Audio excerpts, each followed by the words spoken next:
What's up, guys? Welcome to Cage Hot Connor. I am Connor. UFC 326 is in the books, and I think the biggest question coming away from the event is, was that a worthy BMF title fight? Should the BMF belt even exist? Did it even need to be on the line for this card in general? We're going to be getting into all that and more. And I'm also going to be matching up the winners of the main event with who I think they should be fighting in the future. Before we do that, though, guys, please make sure to subscribe to the channel, like the video, share with your friends, do all that fun shit. I would very much appreciate it. By the way, I am also making a video on the UFC White House card, just kind of my thoughts and opinions on the card, how it came together, the matches they decided to put on there, etc. You understand that video might be up by the time you are watching this already. If not, make sure you subscribe so you can watch that later. I'm not going to be talking about the White House card in this video, although I know that is probably the main topic of discussion that people want to hear about exiting UFC 326. But nonetheless, not in this video. We will do it in a different one. This will be just about UFC 326 and my post-show thoughts on that entire event. All right, guys, let's get into the full thing then here. Of course, in your main event, one Charles "Do Bronx" Oliveira defeated Max Holloway via unanimous decision in a fairly unentertaining fight. I think that's fair to say. At least according to majority of the internet. I enjoyed it a little bit. At least rounds like 1 and 2, right? Kind of kept me on my toes here. Charles looking for the submission a bit more. Charles was a bit more aggressive too in his ground game and the attacks he was doing on the ground throughout rounds 1 and 2 as well. I thought so. Was it like a nail biter? I'm on the edge of my seat kind of fight the whole time. No, but I think I am on.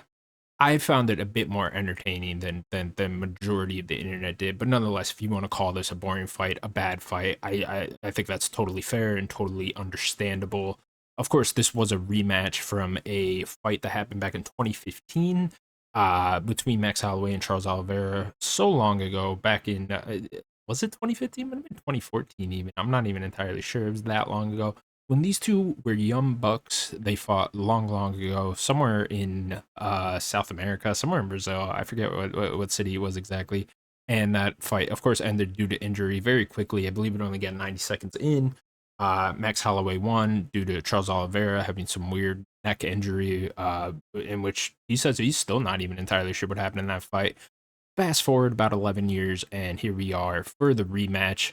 Charles "Do Bronx" Oliveira defeating Max Holloway via unanimous decision for the BMF title in a very weird fight. Like I was saying earlier, I thought rounds 1 and 2 were a bit more entertaining, especially when you get out of round one, right? And Charles kind of completely dominates him on the ground, is completely able to control Max on the ground through that entire round. You're kind of thinking, okay, well, round two, Max is going to have to really turn it up. He's going to really have to mind his P's and Q's on the takedown attempts from Charles Oliveira. He's going to have to really be able to stuff a lot of takedowns, and if he does get taken down, be able to get back up. And which, of course, we know now that he was not able to do that. But I still had that excitement going into round two, and even into round three. I was like, okay, maybe Max can start turning it up here. Charles gets a little bit more tired, doesn't get the takedowns quite as easily, and Max is really would be able to start turning up the volume with the punches and the kicks and everything in the striking, and then put his own pressure on Charles Oliveira. And that just never happened. I kind of thought going into this that I just assumed at least that Max Holloway had a much better ground game than he did. Now, granted, he is going up against Charles Oliveira, who is one of the best grapplers in the UFC, and that's a very tough task. I just assumed that with Max fighting at such a high level for so long now. I mean, it's been well over a decade where Max Holloway is just fighting the best of the best that the UFC has to offer, that MMA has to offer, really. I just kind of assumed that his ground game would be there. And really, I guess if you look at Max's record, there is no there really aren't many high level grapplers. The UFC has really matched Max up with a lot of strikers, and I think rightfully so, because we want to see the most exciting fights possible in sort of the UFC. But also, there just weren't really that many high level grapplers in the featherweight division. Like you think about featherweight now, like the highest level grappler is probably Mozart Evlov, right? And of course, he never got matched up with Max. But then you go through the list of Max Holloway's wins throughout his career. Calvin Kattar, Guy Rodriguez, even Alexander Volkanovski, not grapplers, right? Zombie. I mean, the last grappler Max really fought and looked like great against is Frank Yeager. Brian Ortega too. Although Brian Ortega not really known for being able to get it to the ground, not having good takedowns. He's not like Charles in that he can take your back, get in a wild scramble, and figure out a way to get the fight to the ground, or have good body locks and good takedowns of his own to get it to the ground. So really, if you just go through Max's record, it kind of makes a lot of sense that it's like seeing is believing in the sport, and it's like you really have to see a guy against a high level grappler like that to know for sure. I mean, imagine how Max Holloway versus Habib would have went when that was scheduled all those years ago. That obviously didn't end up happening, but still, you could imagine how that would have went after watching this fight. And you got to imagine Max was probably even a worse grappler back then, all those years ago, and has only gotten better since then. But yeah, it really goes to show you, man. Seeing is believing in MMA because I had my money on Max for this fight. I thought he was gonna be able to stuff the takedowns, get up if Charles did take him down. I didn't think Charles Oliveira's takedowns would be nearly as good as they were throughout the entire fight, and so I'm definitely eating my words here in this fight. Charles Oliveira definitely proved me wrong. He looked damn impressive doing it. But I guess the question is, walking away from this fight, is was that a BMF fight? I think that's the question most fans are asking now. Was should the BMF belt have been on the line here? The BMF belt kind of comes with some assumptions you can make when that's on the line. You're assuming it's going to be two guys that are going to throw down, that are going to put on an entertaining fight, and that you're definitely going to get your money's worth if this belt is on the line. And you sure didn't. If luckily we're not in an era of paying for pay-per-views anymore. Thank God for this Paramount shit, because I would have been pissed walking away from that fight and paying $80. I'm sure the people that bought tickets in the arena were pretty upset after this event. But nonetheless, the question becomes, should Charles Oliveira even be the BMF? Of course, the BMF belt was pretty much invented by Nate Diaz after he beat Anthony Pettis back in 2018. He calls out Jorge Masvidal, says something about a BMF. He doesn't even say a BMF belt. I don't even know if he said the words baddest motherfucker or anything like that. But UFC kind of just ran with that idea and then created this fake belt called the BMF. And it was really just supposed to be for guys. Let me back up. I don't even think it was supposed to ever be on the line again after Jorge Masvidal versus Nate Diaz. But if they were going to put it on the line again, you would assume that it would only be on the line for guys that are those kind of guys, those gritty type of fighters that just want to stand and bang and throw down and put on a really entertaining performance. Wins be damned. It's just there to show up and show out, and for guys that just want to throw down. And typically for guys that really can't even win an actual UFC championship. Not that the guys that have won this, Justin Gaethje, Dustin Poirier, those guys are Jorge Masvidal, Nate Diaz. Those guys are capable of winning the UFC title, or they were at some point in their career.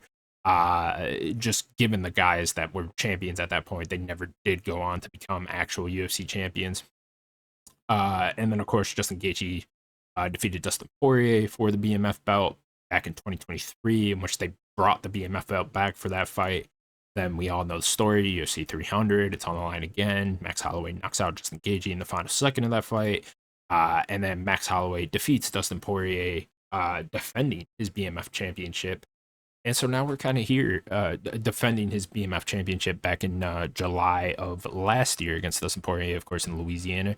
And now we're here with Charles do Bronx Oliveira becoming the new BMF champion by defeating Max Holloway via unanimous decision. And so I don't know. Going into this, I think everyone was kind of down for this to have the BMF belt on the line for this fight, just because Charles Oliveira has been so entertaining, because Max Holloway has been so entertaining, and of course he is the BMF champion, or was the BMF champion, excuse me, going into this fight. So I think we were all just kind of down, given how entertaining it was. But it kind of makes sense how the fight goes now, looking back on it. And so I guess it just kind of is what it is. Like, no one was really arguing to put this belt on the line or not. before this fight was made. The UFC could have just made this fight, could have made it the headline of UFC 326 without the BMF belt on the line. Then I think we all kind of would have been complaining because Max is the BMF champ, and we wouldn't have understood that. So I don't know. I don't know what they do here. I certainly understand it, the fans that are complaining that this was a boring fight. I certainly get it. Uh, but this is MMA. This is just what happens. You know, we've been seeing it a lot recently. Hamzat Chimaev versus DDP was a lot like this fight. Islam Makhachev versus Jack Della Maddalena was a lot like this fight. Just one guy who is very dominant in a grappling department and is easily able to handle his opponent. And we're seeing this a lot lately in a lot of big fights, a lot of big main events. And this is just another one to add to the bucket. Ultimately, I don't feel like Charles Oliveira should ever really defend the BMF belt. If they're ever going to have the BMF belt on the line again, I think you just give it to someone else. You give it to two other fighters. Not anytime soon. I would just put the BMF belt away for a very long time right now. I don't think you would bring it back. You bring it back out when there's like a special fight that deserves it in like 5 years from now. Put it away. It's stupid. We don't need it, and we all just move on from it because things like this could happen again, you know. And it's like, who's the real BMF? It's Ilia Topuria. Ilia Topuria has knocked out both Max Holloway and Charles Oliveira. It's you know, and before that, it was Kamaru Usman. You know, Jorge Masvidal won it against Nate Diaz due to that cut, and then Kamaru Usman knocked out Jorge Masvidal. So it's silly. It's stupid at this point. Put the BMF belt away. It was defended and put on the line way too much over these past couple years. So I think you just put it away, put it away until after Charles Oliveira's retirement. Honestly, at this point, but nonetheless, Charles Oliveira, your new BMF champion. Like I said, don't ever put that thing on the line again, and let's just move on with Charles' career. I know there were some talks about Charles Oliveira possibly fighting Conor McGregor after this. I think that is just kind of thrown out the window. So I'm going to be recommending Charles Oliveira versus Arman Tsarukyan too. Yes, I know Arman Tsarukyan more than deserves a title shot in the UFC lightweight division. He should be the one fighting Ilia Topuria instead of Justin Gaethje. I don't know if that fight should happen at the White House. I think a lot of people would have been upset if it's two non-Americans in the main event at that White House card, but it should have just been on a different card. We should have gotten Ilia Topuria versus Arman Tsarukyan already by now. But nonetheless, they scheduled Ilia Topuria versus Justin Gaethje, and I feel like Arman Tsarukyan needs something to do in the meantime. He's out there doing a fuck ton of grappling events. He has one scheduled against Muhammad Mokaev, which is weird now. He has another grappling match scheduled against that guy he had the brawl with at the wrestling thing at the RFA event. I don't even know what the fuck's up with that. Arman Tsarukyan is clearly bored. Get this man a fight. We can't be waiting all fucking year just to schedule Arman Tsarukyan in another fight. We're not gonna wait until the winner of Justin Gaethje and Ilia Topuria to get Arman Tsarukyan a fight. Book Charles Oliveira. He had an easy enough time. He could turn around fairly quick here. Book Charles Oliveira versus Arman Tsarukyan too. First fight obviously very closely contested. And a lot of people thought Charles won, so I see no reason why we couldn't do the rematch here. Like I was saying, Charles Oliveira versus Max Holloway. The winner was rumored to be fighting Conor McGregor next, which would have made a lot of sense. But I just feel like after this performance from Charles, you can't do that. You can. No one's going to be excited for that. Charles Oliveira would do the exact same thing.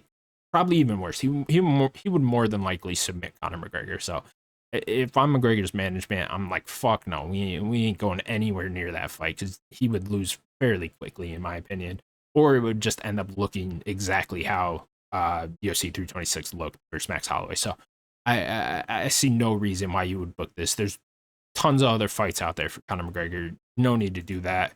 And the Arman Tsarukyan rematch makes all the sense in the world. Like I said, very close fight in the first fight back at UFC 300. And I just feel like they're the two top guys besides Ilia Topuria right now at that lightweight division. And Arman Tsarukyan should win if he really is that good. I mean, he should be able to put on a better performance against Charles Oliveira in the match. And he's already earned the shot against Ilia Topuria, in my opinion, but he will decisively earn it even more if he's able to put on a real decisive win. I'm using that word a lot. A real decisive win against Charles Oliveira in a rematch.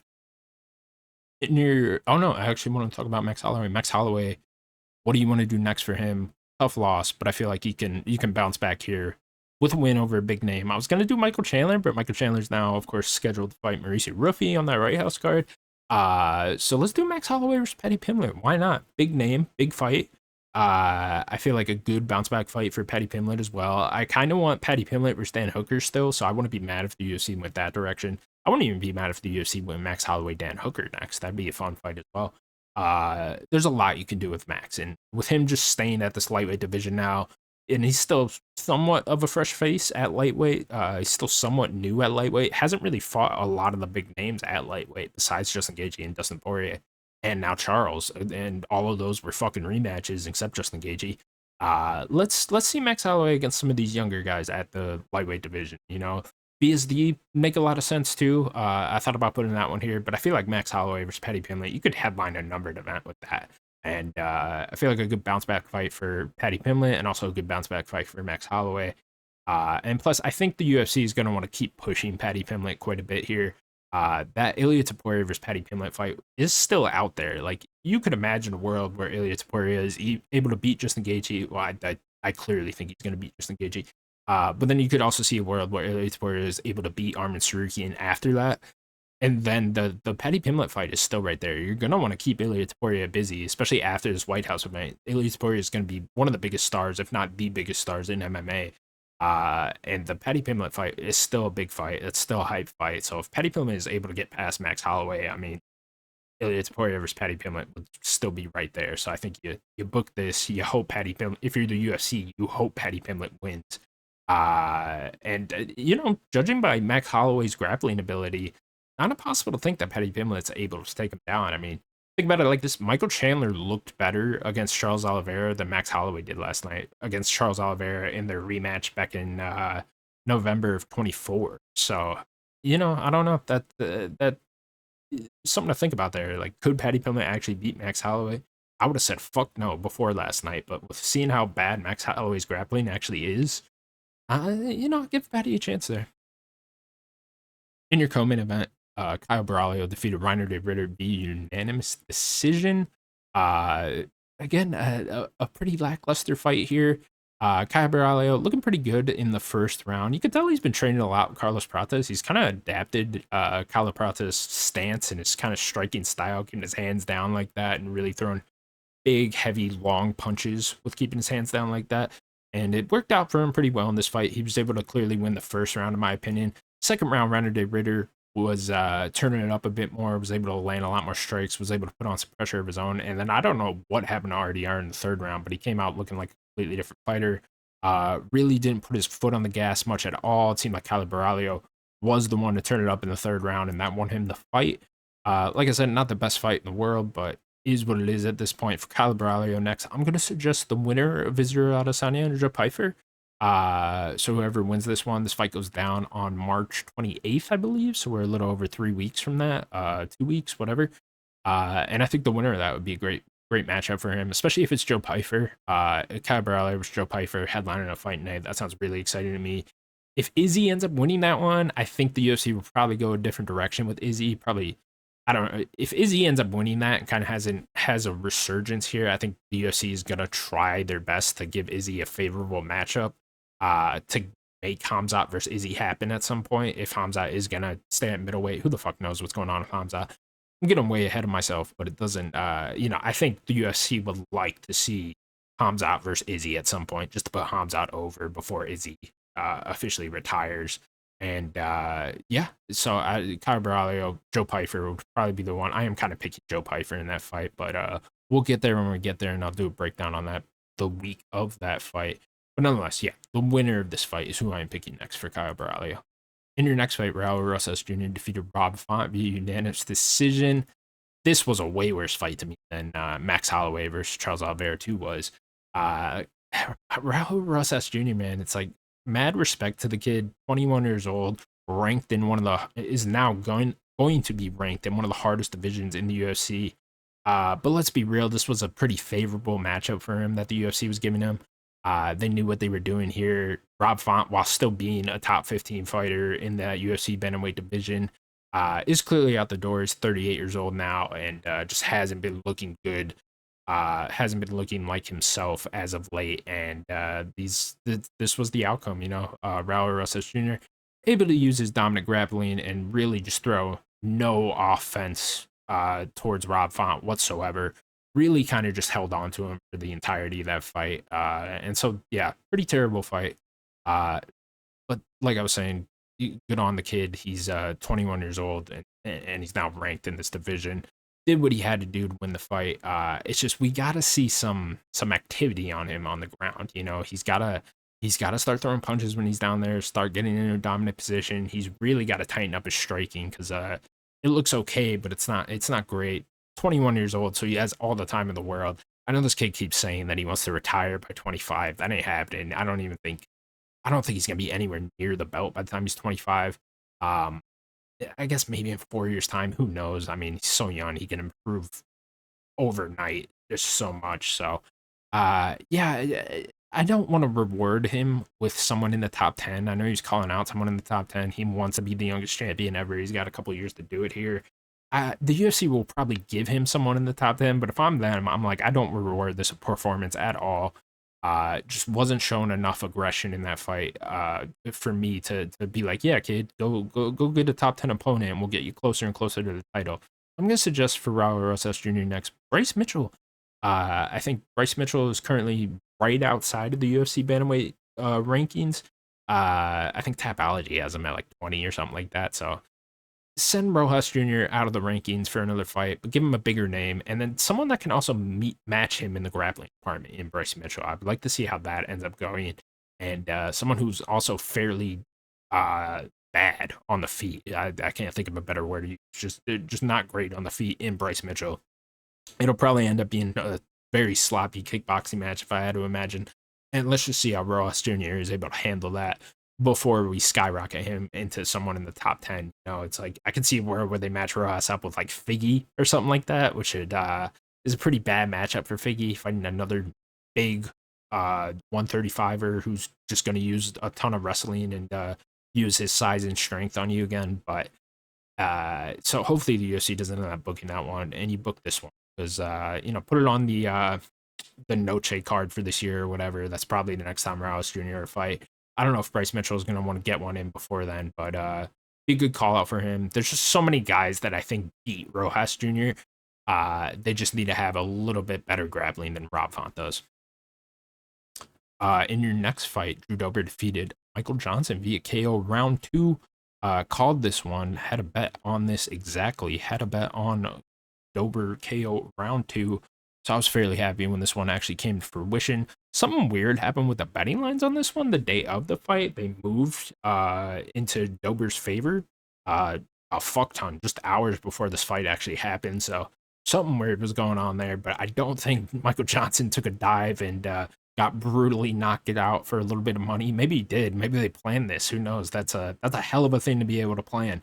But nonetheless, Drew Dober landed a nasty left hand in round 2. And Michael Johnson was looking fairly good in the first round of this fight. He was looking quick, excuse me. He was looking mean. He was looking aggressive, and just ended up getting caught. And unfortunately for Michael Johnson, that's like the third time he's gotten brutally one punch KO'd in the UFC in recent memory. Not recent memory, but of course we all remember the Josh Emmett one, in which Josh Emmett just fucking brutally knocked him out. Then Diego Ferreira brutally knocked him out, and now he gets brutally knocked out again. He's a little bit too old to be taking these kind of knockouts, in my opinion. He's 38 years old. I would like to see Michael Johnson retire after this. Love the guy, love his career. But yeah, it's time to hand it up, man. The chin is gone. Not gone because these are like heavy punches, but like, man, you can't be taking brutal knockouts like this at that age. It's sad to see. But great for Drew Dober. Got another big win. Who do we want to see Drew Dober against next? How about Dakar Klaus? I like Dakar Klaus. I think Dakar Klaus is a very entertaining fighter. Of course, coming off that win over Edson Barbosa from back in August of last year in Chicago. But Drew Dober, nonetheless, versus Dakar Klaus. I don't think Drew Dober is ever going to be a guy that's going to contend in the top 15 again at the lightweight division. Maybe you want to set him up against a younger up-and-comer that you want to kind of put over here. But I kind of like watching Drew Dober fight these kind of older UFC vet type guys, much like Michael Johnson was. And I think the car class is also one of those guys. And this would be a banner of a fight. You could do the same thing you did here, have it on the main card of a pay per view, or throw it on a main card of a fight night, whatever. It doesn't matter. That's just a fun fight. If I saw Drew Dober versus the car class on a fight night, I'd be hyped for that. So fun fight to put together, and I think that's the direction the UFC should go. In your last fight on the main card, or excuse me, first fight on the main card of UFC 326, Gregory Rodriguez defeated Bruno Ferreira via KO round one. Not much to say about this fight. Of course, it was a rematch of a fight that happened back in 2023, which Bruno Ferreira knocked out Gregory Rodriguez in round one with a left hook. Tables have turned now. Bruno Ferreira was looking pretty decent in the couple minutes leading up to the knockout here. Was looking aggressive, was throwing some big punches. Gregory Rodriguez was looking very hesitant, but when he did throw, I feel like this was like the only punch he threw the entire fight. Threw a brutal right hand, knocking out Bruno Ferreira in one punch. Brutal KO on his part. Another brutal KO for RoboCop here after that Jack Hermanson one. And then he got another one after Jack Hermanson one, which I'm drawing a blank on. Doesn't matter. But another big win for Bruno Ferreira here. He calls out Anthony Fluffy Hernandez after the fight, and I think you do just that. You give him Anthony Fluffy Hernandez, give him what he wants. Was one of the few very entertaining things on this card. Him and Drew Dober, of course, are probably the highlights of UFC 326. So I think you reward him, you give him exactly what he wants. Anthony Hernandez, of course, a top 10 middleweight, just coming off that loss to Sean Strickland from just a couple weeks ago. So they'll both probably be ready to fight again around the same time, anyways. So yeah, beautiful matchmaking there, and a very fun fight. You could headline a fight night with that, or an Apex event, probably an Apex event at this point. But yeah, I'd be very intrigued to watch that fight again. I was thinking of the Jared Cannonier rematch, but it seems like Jared Cannonier's very close to retirement now. So do the fluffy thing, reward RoboCop for his sort of saving UFC 326 as a whole. And that was your main card for UFC 326, everyone. Of course, the weird Cody Garbrandt fight happened as well with blanking on the guy's name, the young Asian man, the Chinese guy. He, the weird kick in the nuts stain multiple times. Cody Garbrandt puking in a bucket. A fairly horrible card, a fairly horrible pay per view, all in all. The prelims were fairly bad, fairly boring. Some interesting things here and there, but not a great card. We're kicking off this Paramount era pretty rough here for the UFC. Obviously, 324 was great. 325 was pretty good, but not, that main event was pretty awful. Not awful, but like awful matchmaking. It was a fun fight to watch. It was a fine fight to watch, and then the fight nights have been pretty good. The Strickland Hernandez one was probably the highlight of that. I did enjoy the Kavanaugh Moreno fight quite a bit. But thus far, man, nothing about this Paramount era for the UFC has been like, holy shit, this is a must watch. This is kind of making the hardcore MMA fans very hyped about what's to come and bringing in more casual fans. There's just nothing really there yet. Hopefully, this White House card can turn things around for the UFC. They're in kind of a down period right now. Sentiment online is really low right now, just for MMA in general. So the UFC needs to start making some big fights here. They need to start going. Hopefully, this summer can turn things around. Again, I'm going to be making a video on the White House card. I actually think the White House card is a lot better than a lot of people are giving it credit for. Hopefully, they can get Conor McGregor booked for sometime this summer as well. He clearly wants to fight. And we'll see. We'll see what else there will spring up here. But yeah, things are looking pretty bleak right now for MMA. For this card, I'm gonna give it a 6.1, my lowest rated card of the year. Even though it's a pay-per-view, and there is some big name fighters on there, giving it a 6.1. Was almost in that 5 territory for me, but Bruno Ferreira and Drew Dober kind of brought it up a notch. So good on them. And that'll do it, guys, for my video on UFC 326. Like I said multiple times throughout the video, be on the lookout for my UFC White House card breakdown video. We'll be putting that up here momentarily. And thank you all so much for watching. Remember to subscribe and do all that fun shit. I'll see you in the next one.